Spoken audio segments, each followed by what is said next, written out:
Ukraine has seemingly agreed to reduce the size of its military forces as part of President Donald Trump's proposed peace plan, signaling a potential shift in Kyiv's defense posture amid ongoing talks. According to reports, Ukraine has consented to limit its armed forces to just 800,000 service members, a significant reduction from its current numbers but still maintaining a substantial military presence. Even after trimming down its forces, Ukraine's army would remain the second largest in Europe, reflecting the country's continued commitment to maintaining a credible defense capability despite the reductions. Russia, on the other hand, continues to maintain the strongest military in the region, with a wartime strength estimated at 900,000 service members, keeping it slightly ahead of Ukraine in sheer numbers. Trump's peace plan has reportedly been discussed extensively and approved by both US and Ukrainian officials, according to the Financial Times, indicating that the framework has reached a preliminary consensus among key stakeholders.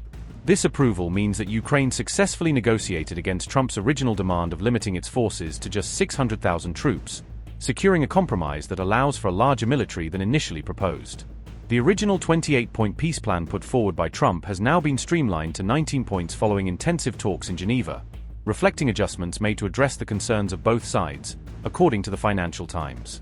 However, negotiations regarding Ukraine potentially ceding territory will only be addressed later in direct discussions between Trump and Ukrainian President Volodymyr Zelensky, leaving a major element of the peace plan unresolved for now.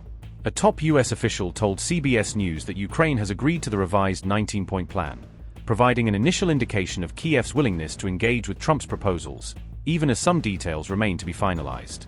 Zelensky, however, has not yet publicly confirmed whether he has formally accepted Trump's peace proposal, leaving an element of uncertainty about Ukraine's official stance on the agreement.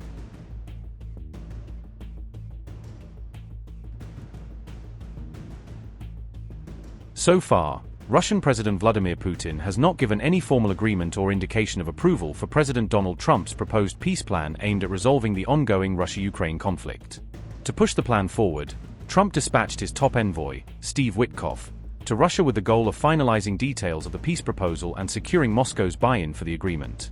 The Kremlin has confirmed that Witkoff will be in Russia next week to hold discussions, adding that the Ukraine peace plan still requires careful analysis before any decision can be made or formally endorsed by Russian authorities. Now, as you know, everyone is either in Abu Dhabi or Dubai. That's where all the crowd is. Only we are here in Bishkek, and we're fine. But all the distinguished and not so distinguished people are there.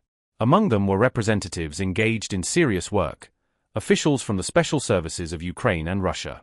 They meet periodically and discuss highly sensitive issues, including prisoner exchanges. During the meeting, there was a twist. The new US representative on Ukraine also popped up. He met, as I understand, with Ukrainian representatives, likely as part of a prearranged plan, and also unexpectedly held talks with our representatives. That is what happened in the great city of Abu Dhabi. The peace plan was not discussed in Abu Dhabi.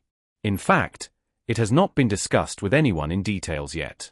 We have seen it and it was passed to us, but there have been no talks so far. It was passed via unofficial channels, the minister, Lavrov, said yesterday. Yes. So this means we don't yet have any sort of official paper? Well, yes. Not officially, but there's a paper. Some peace plan aspects can be viewed positively, but lots of them demand a separate discussion between experts. On November 26, the White House emphasized that ongoing talks between Russia, Ukraine, and the United States are essential to work through the finer details of any potential peace agreement and ensure that all sides are fully aligned. Meanwhile, President Trump appeared to backtrack on his own previously announced Thanksgiving deadline for Ukrainian President Volodymyr Zelensky, signaling a shift in his approach to the negotiations. Trump now clarified that there is no set timeline for Ukraine or Russia to formally accept his peace deal, indicating that he intends to allow more flexibility in the process while discussions continue. At the same time, Ukraine's European backers have pushed back against Trump's plan and have drafted their own counter-proposal, reflecting concerns about security, sovereignty, and the balance of power in the region. European Commission President Ursula von der Leyen welcomed Trump's efforts as a diplomatic initiative, but warned that Europe must continue applying pressure on Russia to prevent aggressive actions and maintain regional stability. Von der Leyen also stated firmly that Europe will not allow any attempts to undermine established national borders, stressing that Russia cannot be permitted to alter Europe's territorial integrity without consequences. And this is why Europe must keep up the pressure on Russia until there is a just and lasting peace.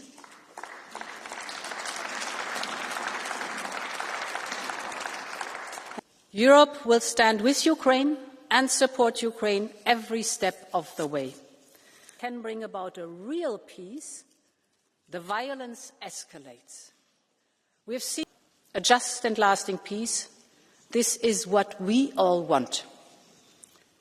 And this is why Europe supports all efforts to build that peace for Ukraine. A peace that stops the killing, one that avoids setting a dangerous precedent, one that guarantees Ukraine's security and its sovereign rights in the long term, and that ensures a robust security architecture for Europe. This is why we welcome the efforts led by President Trump. After months of discussions, it is important that the work on an actual text started. Of course, we know that much more effort is needed. But I believe, thanks to the work of Ukraine, the United States, and us Europeans over the last few days in Geneva, we now have a starting point, one that avoids setting a dangerous precedent. Any agreement should deliver a just and lasting peace. And it should ensure real security for Ukraine and Europe. And this is as much about deterrence as it is about Europe's security, because Ukraine's security is Europe's security, so Ukraine needs robust, long-term and credible security guarantees as part of a wider package to dissuade and deter any future attacks from Russia. As a sovereign nation, there can be no limitations on Ukraine's armed forces. So we need to be clear that there cannot be unilateral carving up of a sovereign European nation, and that borders cannot be changed by force. If today we legitimize and formalize the undermining of borders, we open the doors for more wars tomorrow, and we cannot let this happen.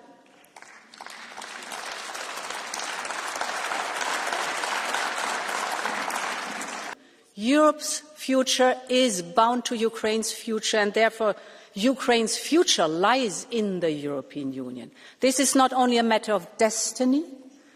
This is a core and essential part of any security guarantee framework, and we will do everything we can to deliver on it together.